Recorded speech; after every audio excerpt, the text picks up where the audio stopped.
Um acordo entre deputados federais, senadores e o governador de São Paulo, Tarcísio de Freitas, retirou mais de 40 milhões de reais de universidades e institutos federais em 2024 e 2025. Esse acordo, costurado pelo Tarcísio, destinou emendas parlamentares da bancada paulista do Congresso para o Hospital das Clínicas e para um programa de segurança pública chamado Muralha Paulista. A única deputada contrária à manobra foi Sâmia Bonfim, que é do PSOL. Ela rejeitou a premiação de 10 milhões em emendas diretamente por Estado que esses deputados e senadores receberam na negociação com o Tarcísio.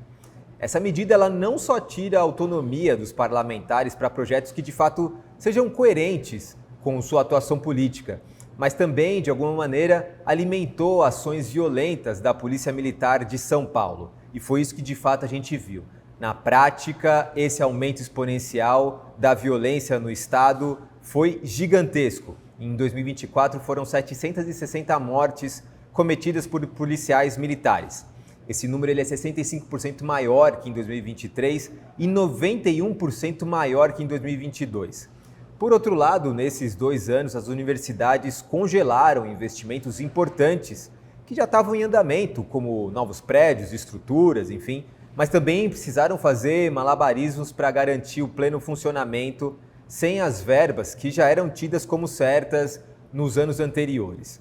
O Tarcísio de Freitas, vale a gente lembrar, tem falado por meio de aliados que será candidato à reeleição para o governo de São Paulo em 2026. Ao mesmo tempo, parte da direita e mesmo a mídia corporativa parece ter em Tarcísio candidato à presidência no próximo ano, enquanto o governo Lula enfrenta dificuldades para retomar as rédeas da popularidade. E um deputado federal de São Paulo, o Guilherme Boulos, do PSOL, pode assumir o comando da Secretaria-Geral da Presidência, hoje ocupada pelo Márcio Macedo. Essa mudança aconteceria na esteira da reforma ministerial que tem pautado os últimos dias do governo. A ideia seria aproveitar a aproximação do Boulos com os movimentos populares para fazer essa ponte de maneira mais eficiente com o governo federal. A Boulos, que perdeu a disputa à Prefeitura de São Paulo para o Ricardo Nunes, deixou esse pleito municipal sem muito capital político, apesar de ser o deputado federal mais votado no estado de São Paulo nas eleições de 2022. A mudança, no entanto, não tem agradado praticamente ninguém. O PT defende que as pastas que estão mais próximas do presidente, ali no entorno, no Palácio do Planalto, fiquem exclusivamente nas mãos de parlamentares, de pessoas ligadas ao PT. Já o PSOL, apesar do apoio a Lula, quer manter uma imagem de independência do governo e, por isso, a presença do Boulos dentro de um ministério seria um entrave para o partido.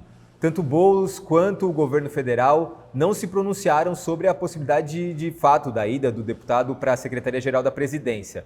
Há também especulações que Lula esteja, de alguma maneira, testando nomes para entender quais movimentos realizar nessa reforma ministerial que tem acontecido a conta-gotas ainda, É bom a gente lembrar que tem sido especulada aí durante muito tempo. Mas o que é importante a gente analisar? Será que o governo está caminhando mais à esquerda com essas mudanças? Há análises caminhando nesse sentido. Há crescente descrédito do governo Lula por parte da população, e isso as recentes pesquisas não deixam mentir, apontam uma queda considerável na popularidade do presidente. Apesar de uma economia até certo ponto estável, com o crescimento do PIB acima do esperado, a alta dos preços, principalmente dos alimentos, tem atingido o governo. Com inflação em alta, ainda que controlada, mas em alta, há pressão também para que os juros subam e podem chegar a 15% no final desse ano. Um dos sinais também para uma possível guinada à esquerda é a nomeação da presidenta do PT, a deputada federal Gleisi Hoffmann, para o Ministério de Relações Institucionais na próxima semana. A pasta era ocupada por Alexandre Padilha, que foi deslocado para o Ministério da Saúde após a demissão da Nízia Trindade. A pasta de Relações Institucionais era uma pasta que chegou a ser disputada por partidos da direita, inclusive de indicados pelo presidente da Câmara, o Hugo Mota.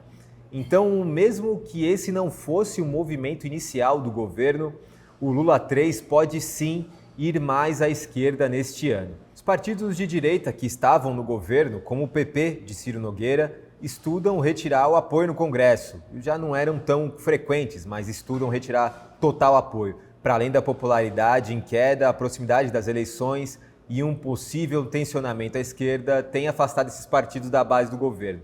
O PP, inclusive, já afirmou que não estará com o governo Lula em 2026. O presidente, o Ciro Nogueira, disse também que André Fufuca, o ministro dos Esportes, que é do PP, não foi indicado pelo partido e sua presença na esplanada dos ministérios tem constrangido membros do PP. Agora caberá a Gleisi Hoffmann, apesar das críticas da oposição, fazer a mediação para garantir a governabilidade do governo em um momento chave. A Gleisi ela tem ótima articulação com os partidos que integram a chapa ou que integraram a chapa presidencial de 2022 e foi ela quem trabalhou para construir a frente ampla do governo Lula 3 nos bastidores. Vamos falar então sobre o combate à alta dos preços dos alimentos. Em mais um episódio dessa guerra, o governo decidiu zerar as tarifas de importação de alguns produtos como carne, café, milho e açúcar. Outros alimentos que integram a cesta básica também tiveram sua tributação zerada. O programa, lançado pelo governo, ainda fortalece a Conab, que ela é responsável pelo abastecimento de alimentos e importante medida para controlar os preços também. Como já dissemos aqui, a inflação dos alimentos é apontada por membros do governo Lula como o principal fator para a queda de popularidade do presidente. O acordo para zerar os tributos foi tratado por Lula com ministros e empresários do setor de alimentos, sem a presença de Haddad, mas a gente vai tratar do tema Haddad um pouco mais adiante. Soma-se a esse movimento um esperado aumento das safras brasileiras, das safras agrícolas brasileiras, que devem bater recorde nos próximos meses. Só que esse movimento ele não é instantâneo, deve refletir em uma queda nos preços no final de 2025 desse ano e no começo de 2026. Mudando de assunto, o Bolsonaro e outros indiciados por tentativa de golpe de Estado apresentaram suas defesas ao Supremo Tribunal Federal. Era a quinta-feira, o último dia para que a maioria dos denunciados pela Procuradoria-Geral da República apresentassem seus argumentos para o ministro Alexandre de Moraes. Os advogados de Bolsonaro utilizaram uma entrevista do ministro da Defesa, José Múcio, ao programa Roda Viva, como um dos argumentos contra a acusação de que o ex-presidente tentou dar um golpe de Estado no Brasil. Celso Vilardi, que é o advogado responsável pelo caso do Bolsonaro, afirma que as declarações de Cid demonstrariam que os atos do 8 de janeiro não foram orquestrados por Bolsonaro e que seu comportamento público e privado evidenciam seu total descolamento dos atos golpistas. Isso vai totalmente contrário ao que diz os documentos apurados pela Procuradoria-Geral da República. Eles afirmam ainda que Múcio pediu a Bolsonaro que intermediasse uma conversa com as forças militares ainda no início de dezembro de 2022, para que o ministro iniciasse a transição do governo Lula. A defesa de Bolsonaro também questiona a competência da primeira turma do STF para julgar o ex-presidente, pedindo que esse julgamento aconteça no plenário da corte. Eles querem levar esse julgamento para lá porque o Bolsonaro tem 2 ministros lá indicados durante sua gestão e poderiam abrir divergência dos votos dos demais ministros e de Moraes. A verdade é que a chance que esses argumentos sejam aceitos pelo ministro relator do caso, o Alexandre de Moraes, é mínima. Moraes pretende que o caso fique restrito à primeira turma do STF, que é composta por ele, Flávio Dino, Carmen Lúcia, Luiz Fux e Cristiano Zanin, para que esse julgamento aconteça ainda nesse ano.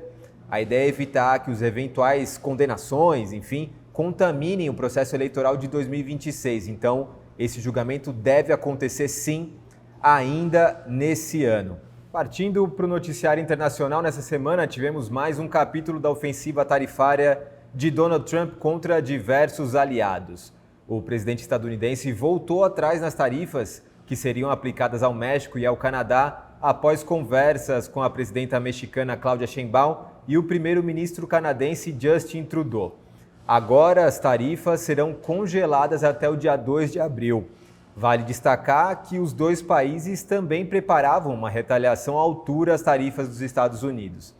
A estratégia de Donald Trump parece nítida: pressionar os países com ameaças pela coação para depois sentar na mesa de negociações e conseguir vantagens comerciais. No caso do Brasil, que sofre uma tentativa de taxação do aço exportado para os Estados Unidos, uma conversa entre o secretário de Comércio estadunidense Howard Lutnick e o vice-presidente Geraldo Alckmin tentou estreitar os laços entre os países. No tradicional discurso do Estado da União, o Trump afirmou que o Brasil é um dos países que aplicam tarifas injustas contra o seu país.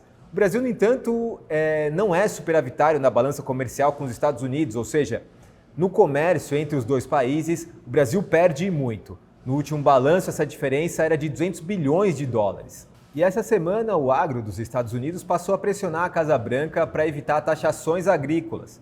A medida, segundo o setor, beneficiaria o Brasil nas relações comerciais internacionais.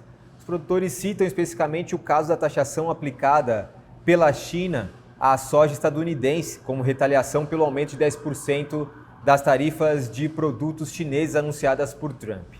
O Brasil é um grande produtor de commodities, entre eles a soja. Com o aumento das tarifas para a exportação do agro dos Estados Unidos, a China poderia recorrer ao Brasil para manter seu estoque interno.